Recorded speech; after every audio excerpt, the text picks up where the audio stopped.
सिंध जे नए माली साल जी बजट में सिहत जे शोबे लाइ 326.5 अरब रुपया रखिया विया आहिनि, जेकी गुज़िरियल माली साल जे 302.2 अरब रुपयनि जी भेट में 8% वाधि ज़ाहिर कनि था। उन्हनि मां 146.9 अरब रुपया ग्रांट्स इन एड जी सूरत में मुख़्तलिफ़ सिहत जे इदारनि ऐं यूनिटनि खे ॾिना वेंदा।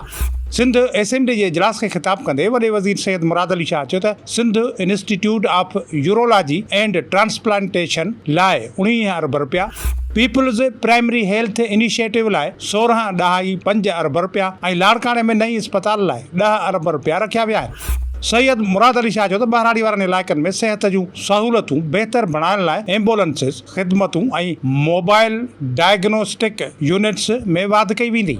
सालियाने तरक़ियाती प्रोग्राम ADP माली वसीलनि जे इम्कानी खोट सबबि ATP में 20% घटिताईअ खां पोइ उन जो काथो 520 अरब रुपया मुक़ररु कयो वियो आहे।